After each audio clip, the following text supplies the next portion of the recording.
Olá, eu sou a professora Luciana e neste curso você aprenderá comigo sobre hold, mas é claro que eu não posso falar da hold sem falar em planejamento patrimonial, familiar e sucessório, sem falar das ferramentas de planejamento. Por isso, neste curso, nós aprenderemos sobre hold familiar, sobre planejamento patrimonial, familiar, sucessório, doação, testamento, seguro de vida.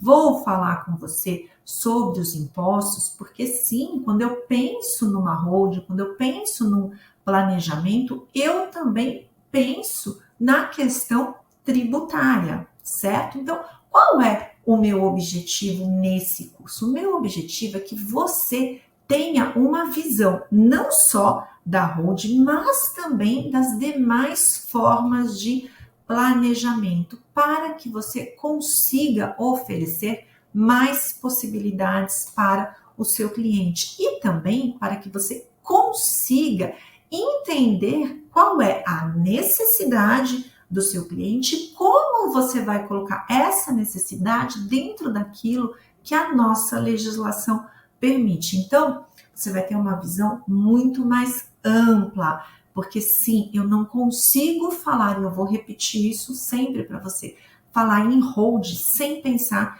em planejamento patrimonial, familiar e sucessório. Então, vamos juntos, vamos começar nessa primeira aula falando do planejamento patrimonial, familiar e sucessório, certo? Então, vamos lá. Para pensar em ofertar uma holding patrimonial, precisamos primeiro entender o que é e como funciona o planejamento patrimonial, familiar e sucessório. Sem esse conhecimento prévio, nós não conseguiremos transmitir ao nosso cliente a importância em se planejar e até mesmo em compreender, diante do desejo do cliente, o que é mais interessante do ponto de vista jurídico. O que eu quero dizer com isso? Que a depender da situação real do cliente, do desejo do cliente, pode ser que a holding não seja o melhor caminho. E não sendo o caminho correto, cabe a nós, advogados, ofertar qual é o melhor arranjo para este cliente. Eu também posso, dentro da minha análise do planejamento, e por isso ela é importante, entender que além da holding, ele vai precisar conjugar com outras ferramentas. Então, não vai resolver o desejo dele somente a formatação de uma hold. Eu vou precisar conjugar essa hold, eu vou precisar utilizar outras ferramentas complementares. Por isso, é muito importante que eu entenda, que eu conheça todas as ferramentas que estão envolvidas no planejamento patrimonial, familiar e sucessório, para que eu tenha uma visão ampla e para que eu consiga explicar e convencer o meu cliente qual é o melhor caminho. Por quê? Hold hoje é moda. Muitos clientes me procuram sem noção nenhuma e falam: eu quero fazer uma holding para blindar o meu patrimônio. Mas será que a holding blinda o patrimônio? Eu vou falar com você sobre desconsideração de personalidade jurídica. E a holding é uma pessoa jurídica. Entendeu onde eu quero chegar? Então, será que para aquele meu cliente a holding é o melhor caminho? Será que eu não vou precisar pensar numa holding, mas também pensar numa doação? Pensar numa holding, pensar numa questão tributária, pensar numa holding e conjugar com um testamento? Ou será que de repente nem é uma holding, eu só vou usar as outras ferramentas? Você entendeu onde eu quero chegar? Por isso é importante eu conhecer o todo. E aí sim, com segurança, eu vou explicar para o meu cliente, neste seu caso, diante dessa sua vontade, a holding é o melhor caminho. Ou a holding e mais a ferramenta A, B e a C. Ou a holding para você não vai solucionar o que você deseja. Você deveria seguir pelo caminho B, pelo caminho D, pelo caminho E. É isso que nós vamos trabalhar. Então, vamos lá, vamos começar aqui. Então, passando mais um slide. Então, claro, como eu falei, vamos começar a falar do planejamento patrimonial, familiar e sucessório, para a gente começar a construir o nosso entendimento sobre a holding, mas também lembrando e agregando os demais conhecimentos para formar esse todo. Então, você vai compreender o todo, e isso é importante, isso fará a diferença. Então, vamos lá. Falando em planejamento, o que é planejar? Planejar significa programar, preparar, estruturar antecipadamente a organização da sucessão do patrimônio de um indivíduo, considerando o quê? Considerando o seu futuro falecimento. Então, é esse o nosso objetivo ao pensar em um planejamento. Eu já vou estruturar como ele quer que seja organizado o seu patrimônio quando ele falecer. Única certeza que nós temos nessa vida, muito embora nós não podemos dizer quando isso vai acontecer, mas que isso vai acontecer, isso vai. Então, nós vamos ofertar uma forma para ele planejar. Também, claro, que ele vai planejar o seu patrimônio em vida, por isso que a gente fala em planejamento patrimonial, familiar e sucessório. Mas vamos voltar aqui no planejamento. Por meio de diversas estratégias de planejamento, uma pessoa ela poderá definir em vida e, claro, de uma forma muito mais segura, muito mais eficaz, de acordo com a sua vontade, como se dará a transferência do seu patrimônio após a sua morte, ou ainda mesmo promover aquilo que nós chamamos de partilha em vida. Lembrando que eu posso, em testamento, planejar minha partilha. Como eu quero que se dê essa partilha? Então, eu posso, sim, pensar numa partilha em vida. O que a gente tem que compreender? Sem um planejamento efetivo, é possível que a herança do meu cliente, quando ele falecer, não chegue nas mãos dos herdeiros daquela forma que ele gostaria. Então, por isso que eu preciso pensar em um planejamento, em como estruturar esse patrimônio. É claro que o planejamento deve observar, além do desejo do meu cliente, eu vou olhar para esse desejo, eu tenho que olhar para aquilo que está previsto em lei, ou seja, eu vou compreender a vontade do meu cliente e eu vou aplicar essa vontade ao que é juridicamente possível, entregando ao meu cliente aquilo que realmente será executável, será realizado, será concretizado, porque eu posso colocar qualquer coisa no papel, se este papel não estiver em harmonia com o que diz a nossa legislação, isso não vai ser atendido. Então, o meu dever enquanto advogada, que estou cuidando do planejamento, é transformar o desejo naquilo que é juridicamente possível, certo? Então, por quê que eu devo convencer uma pessoa e por que esta pessoa deve fazer um planejamento?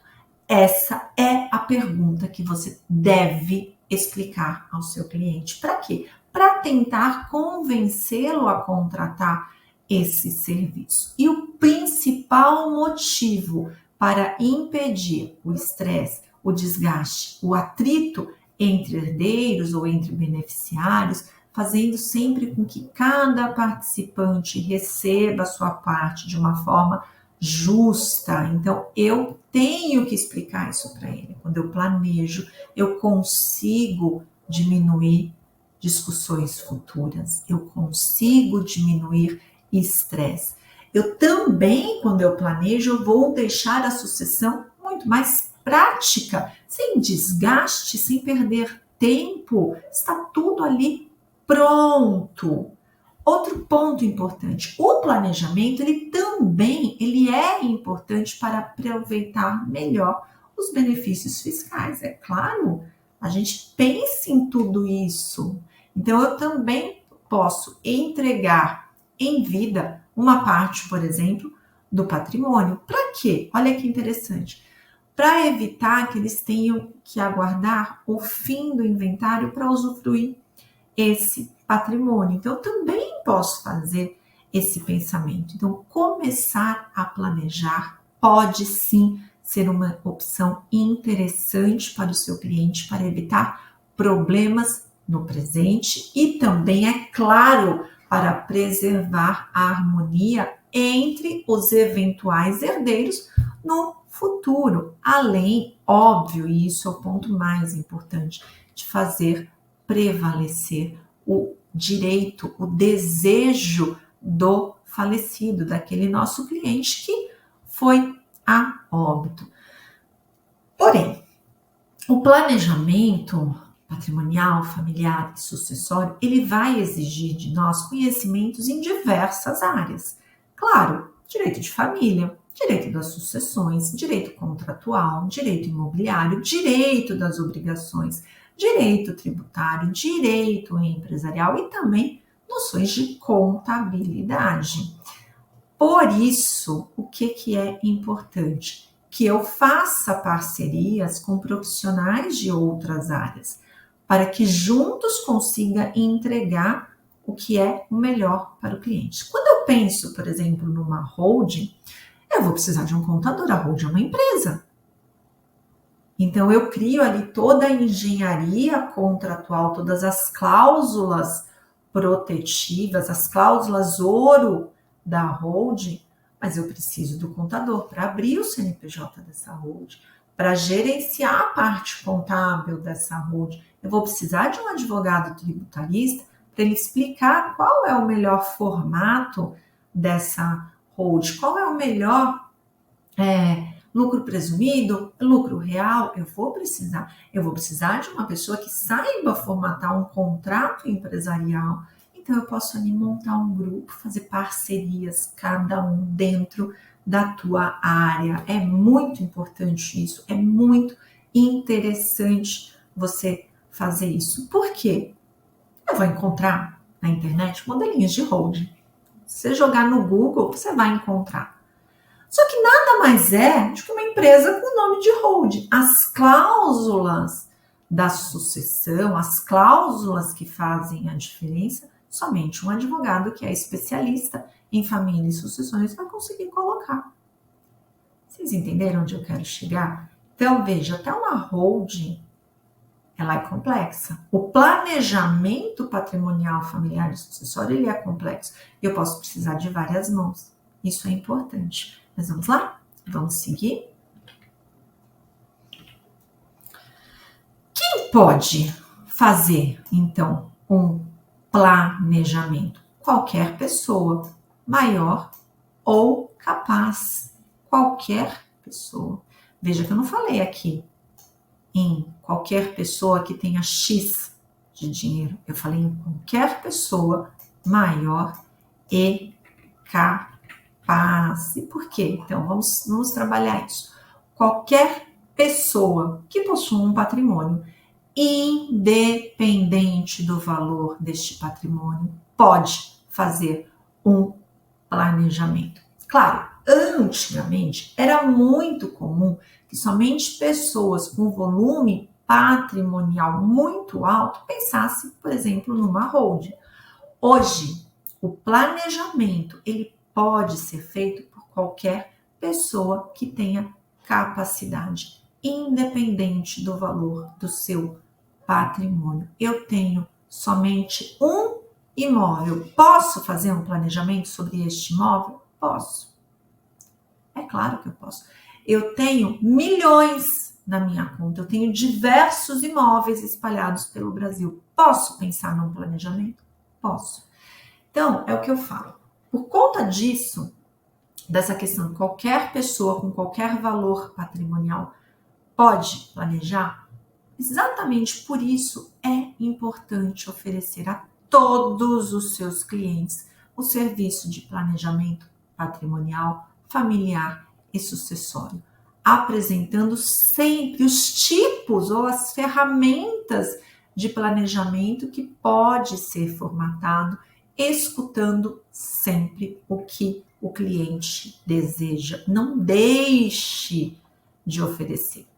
É importante também que você deixe claro para o seu cliente que o tamanho do patrimônio não impede o planejamento. Então, uma dica: você tem a sua lista de clientela, pessoas que ainda estão com você realizando algum trabalho e pessoas que já finalizaram um trabalho para você.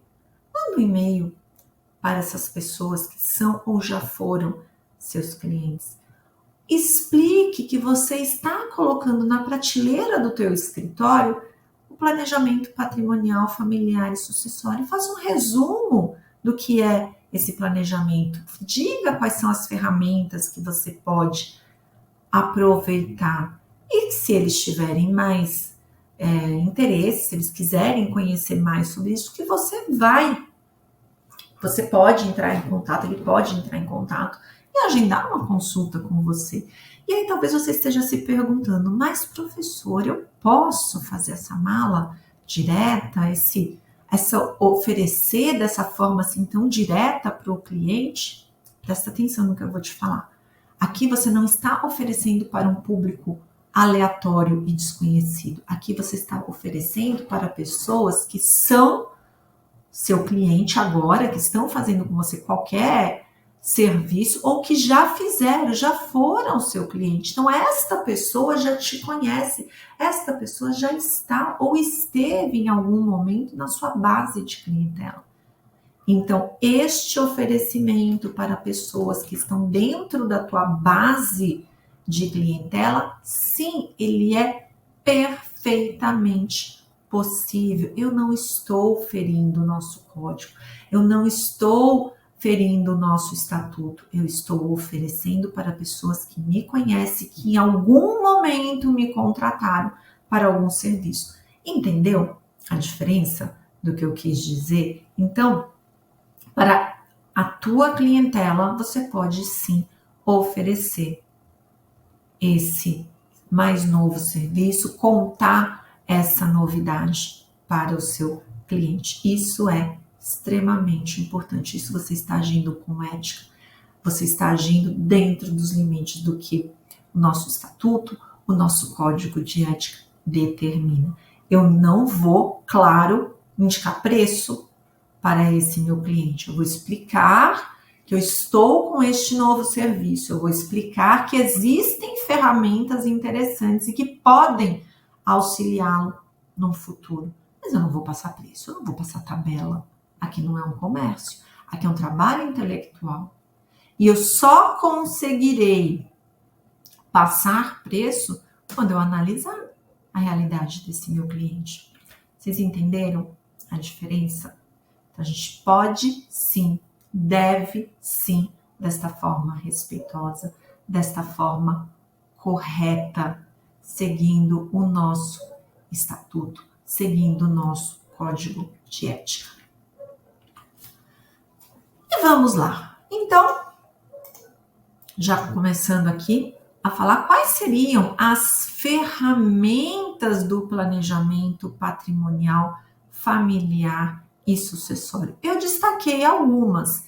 A holding, que é o objeto desse nosso curso, o testamento, que eu vou conversar com você em sala de aula, a doação, o seguro de vida, a previdência privada, mas é claro que eu tenho muitas ferramentas que podem ser utilizadas para realizar esse planejamento patrimonial, familiar e sucessório. Claro, eu só enumerei aqui no slide algumas destas ferramentas, mas é possível pensar em várias outras, inclusive uma estratégia tributária para eu pagar menos imposto ou mesmo uma modificação do regime de bens.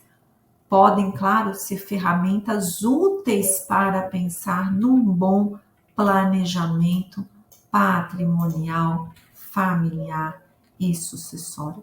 Eu vou fechar esse bloco. Vou voltar ainda para falar um pouquinho dessa parte introdutória das ferramentas e aí nós vamos avançar nessa primeira parte aqui da aula falando de planejamento patrimonial, familiar e sucessório. Até já!